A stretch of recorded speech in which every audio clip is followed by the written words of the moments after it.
educandas e educandos do ciclo 1 da EJA, Educação de Jovens e Adultos. Tudo bem com vocês? Bom, a gente vai seguir aqui no nosso programa Saberes em Casa, sempre esperando que vocês estejam bem, se cuidando, né? Então a gente vai dar continuidade ao tema do mês de março que a gente tem conversado, que é sobre a água. E no programa de hoje, nós vamos juntos compreender de onde vem a água que sai da torneira da nossa casa. Para começar, a gente pode pensar em ações simples e corriqueiras que a gente faz o tempo todo, né? Como abrir a torneira para lavar louça, né? Tomar água, abrir o chuveiro para tomar banho. Pensaram nisso? Então vamos lá. Claro que para essa água chegar até nós, existe um processo de captação dessa água e de tratamento dessa água. Mas espera aí, ó. Antes da gente falar sobre isso, eu quero conversar com vocês sobre o fato de que esse abastecimento, né, chegar a água na casa das pessoas não é igual para todo mundo aqui no nosso país.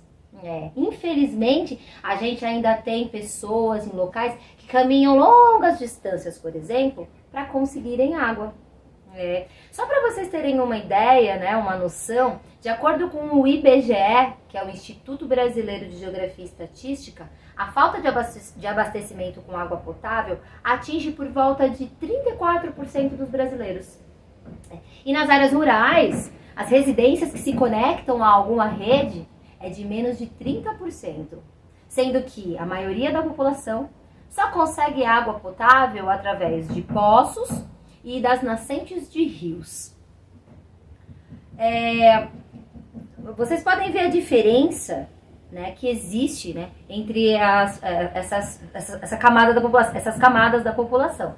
Né? A gente tem pessoas que têm acesso em abundância, né, de água, tem água, não sofrem com a falta dela, mas a gente tem outras pessoas que sobrevivem com o mínimo de água.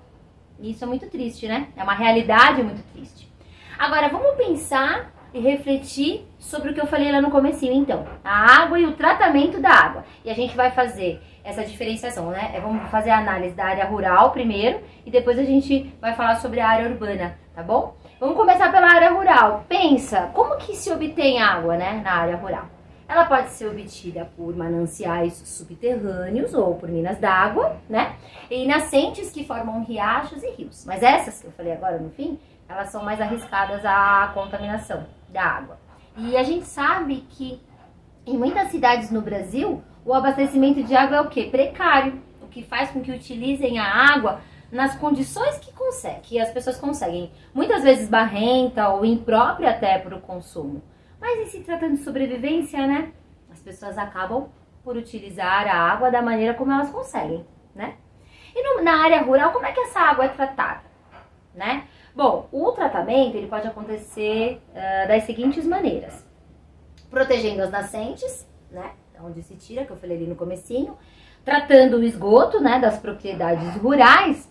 Ou através da implantação de sistemas simplificados de tratamento de água. Mas a gente sabe que a infraestrutura das zonas rurais é ruim, não é precária. As casas em zonas rurais estão distantes dos centros urbanos e também cada propriedade costuma ficar longe uma da outra, né, na área rural. Por isso, a dificuldade em levar as tubulações dos sistemas públicos de abastecimento de água, né? Aí fica muito mais difícil, fica muito mais custoso, né, mais caro. E a mesma questão também impacta os serviços de coleta e os serviços de tratamento de esgoto. Há necessidade de investimentos não apenas para as regiões de grande plantio, né? Mas para todas as regiões. Porque a falta de água, ela limita o crescimento de cidades e faz com que muitas e muitos abandonem as suas cidades em busca de melhores condições de vida, né? O que ainda vemos em algumas regiões brasileiras são cenas como essa, que vocês podem ver aqui ao lado. A gente sabe que em uma casa sem água tratada e sem coleta de esgoto, duas coisas podem acontecer. Os moradores, em especial as crianças, adoecem com muito mais facilidade e as tarefas domésticas acabam sendo precárias, sendo ruins. E aí, vamos refletir mais um pouquinho? Então pensem vocês aí em como seria ter que buscar água em baldes para garantir a sobrevivência e o mínimo de higiene em um banheiro improvisado ou uma cozinha sem torneira. Pois é, mas essa realidade a gente sabe que não fica só na zona rural não, na área rural não, que a gente estava falando agora há pouco. Nas periferias das grandes cidades, o abastecimento também muitas vezes é ruim, precário, insuficiente. E muitas pessoas ainda sofrem com a falta d'água ou rodízio de água. Então vamos falar das áreas urbanas então? Vamos falar das cidades? De onde vem a água que sai da nossa torneira? Né, do nosso chuveiro, a água que abastece a nossa casa? A água a gente sabe que não nasce ali dentro da torneira, né? A água que a gente usa para as mais diversas atividades no nosso dia a dia, né, no nosso cotidiano, faz um longo caminho até chegar nas nossas casas, né? Bom, primeiramente ela é captada em rios, barragens ou lençóis subterrâneos por meio de bombas, né? Aí essa água chega muito suja nos reservatórios, né? Ela vem com folhas, ela vem com galhos, ela vem com lodo. E para ficar pura, né? Sem cor, sem gosto e sem cheiro, ela passa por um processo de limpeza.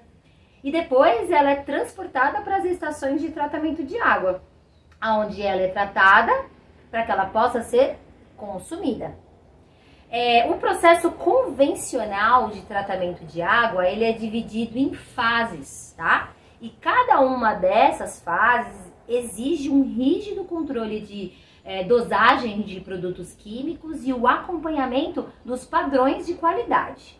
Vamos entender então todo esse processo que a água passa até chegar na nossa casa, né? Nas nossas torneiras, nos nossos chuveiros? Eu vou mostrar para vocês, então, eu vou falando e mostrando para vocês alguns slides que vão ajudar a gente a entender esse procedimento. Combinado? Então, a gente vai começar aí pelo processo de captação.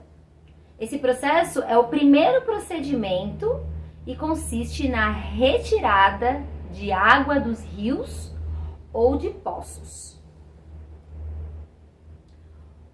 Depois vem a adução, que após a captação, a água é levada por grossas tubulações, chamadas adutoras, para as estações de tratamento de água, as ETAs. Aí tem a coagulação ou floculação, que são adicionados alguns reagentes químicos que auxiliam na separação das impurezas, que são agrupadas em partículas maiores. São os flocos de sujeira. Depois tem a decantação, né? A água é armazenada em grandes tanques para que a sujeira e outras impurezas se depositem lá no fundo. Em seguida, tem a filtração, né? Onde a água decantada passa por grandes filtros, onde pequenas impurezas ficam retidas. Tem a desinfecção, que são aplicados alguns produtos químicos para eliminação de micro-organismos causadores de doenças. E por fim tem a fluoretação, né, que também é aplicado o flúor, que irá atuar na prevenção de cáries. Legal, né? Descobrir todo esse processo?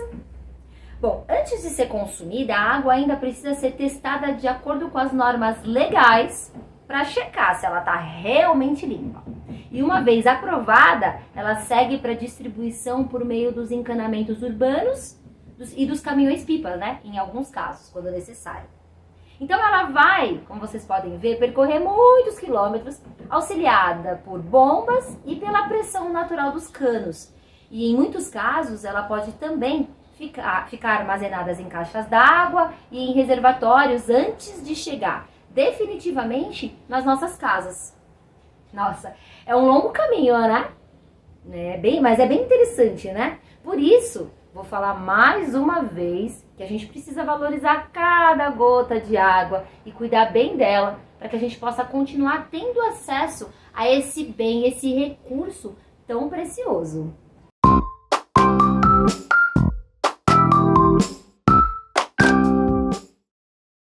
E preparados para a atividade de proposta de hoje? Então vamos lá. A proposta é que vocês opinem o que é que vocês pensam sobre as dificuldades que muitas pessoas ainda passam aqui no Brasil, no nosso país, para conseguirem água para suprir as necessidades essenciais, como beber água ou fornecer água aos animais. Faça um relato, né, de uma ação que você acredite que possa ajudar a mudar essa situação. E não esqueça de compartilhar a sua opinião lá nas suas redes sociais, utilizando a hashtag Saberes em Casa. A gente quer muito saber a sua opinião, a gente quer muito que vocês participem sobre esse assunto tão importante. Obrigada pelo programa de hoje e até o próximo. Cuidem-se. Tchau, tchau.